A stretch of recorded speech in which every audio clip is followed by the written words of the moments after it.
Hey guys, what's going on? It's Eli back with another review video. And yes, continuing on, of course, with reviewing more Christmassy films and the last batch for this week, and because it's the last week of December. So, Anyways, so that's right. You read the title of what I'm reviewing, and also I want to quickly mention and give a shout out to my bestie, Abby. I considered for us to review this, but she got too busy, so yeah, and besides, I already planned for this to be for this year, but, and because of time, so that's okay, but, hopefully me and her will review something else later on. But anyways, that's right. I'm reviewing, and it's just me, as I just said, because, I'm reviewing The Grinch. Yes, the CG version of How the Grinch Stole Christmas, but just titled The Grinch, and with Benedict Cumberbatch voicing The Grinch. And I finally gave this a watch this year, this month, and it was actually not bad. I guess from what I heard, it actually did pretty well. And this was done by Illumination. Most notably, they did Despicable Me and The Secret Life of Pets, and, the Super Mario Brothers movie, so, that. Anyways, so, The Grinch, it was actually not that bad, and it's got a good cast. As I said, Benedict Cumberbatch as the Grinch, Pharrell Williams as the narrator, Cindy Lou being voiced by Cameron Seeley. Am I even saying that right? I guess.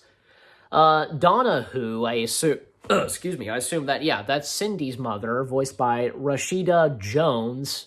Yeah, I think I said that right. And other cast members like Frank Welker, Mindy Sterling, Lori Allen, Tara Strong, Jess Harnell, they do additional voices. Kenan Thompson voices Brick Bomb, and Angela Lansbury is the voice of the mayor. Yeah. This is a not bad film, and there's another like animal creature. I can't remember what animal it is, but I think his name is Fred.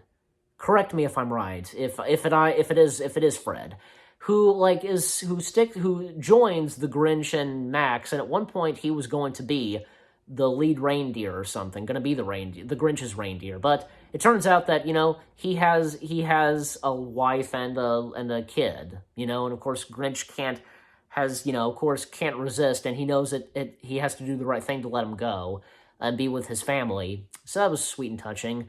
And we get to learn about, we get the backstory of the Grinch in this one, and yeah, the Grinch was an orphan and kind of left out and such. And, yeah, and he just, he then started hating Christmas. So, Benedict Cumberbatch voicing the Grinch, you can't even tell it's him. He does the voice of the Grinch so differently. We know what he sounds like. I think for some people like myself, we've gotten so used to hearing him as Doctor Strange with that American accent.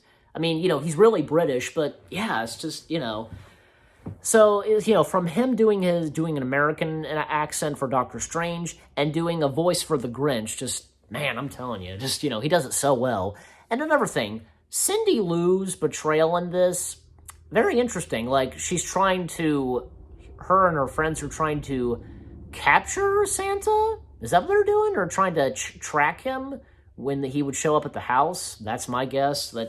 But very interesting for Cindy Lou.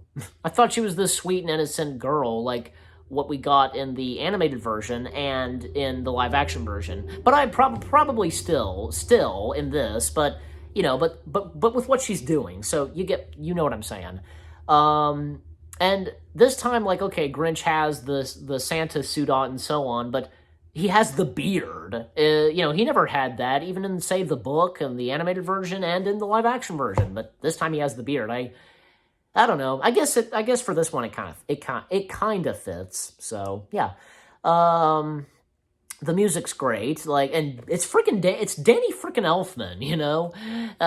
Yeah, and he knows how to do music and score for holiday films. So yeah. Oh yeah, and it was really awesome when I heard them playing at one point when the Grinch is trying to get a Santa sleigh. At one point, Brian Setzer's version of Jingle Bells plays, as soon as I heard that playing, and with the rock and roll guitar, I was just like, oh, yes, that was awesome, that was great. That'd probably be my favorite version of Jingle Bells, because it's freaking Brian Setzer, He's great. Him and his orchestra.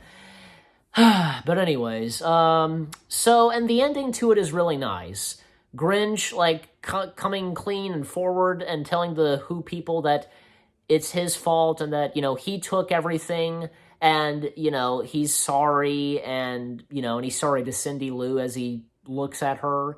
And eventually, the Grinch is invited to have Christmas dinner by Cindy. And he's there and, he's there and, he gives an emotional speech and, yeah. What a way to end it, And as it's always been, where the Grinch would have Christmas dinner with the Who people. So yeah, the Grinch, I have to say, is not that bad. It's really good, as I said. And how do I rate this? Good question. I'll give this an 8 out of 10. Why not? An 8 out of 10 stars for the Grinch. I thought it was pretty good, and you guys let me know what you think of the Grinch, what you thought of my review. Leave comments and give this review a like as always, and yeah. So, that's my review of The Grinch. I hope you enjoyed my review of The Grinch. More reviews coming your way. They're going to be awesome. Keep looking forward, and I'll see you guys in the next video/review. And of course, continuing on during the last week of December, reviewing Christmassy films. Only 3 more to go. Stay tuned later tonight for my next review, which will be something that's on Disney Plus. And yeah, let's just say it has to do with Santa's daughter. You might know which one it is, probably. So stay tuned for that later tonight. Take care, happy holidays and Merry Christmas to you all, and peace out.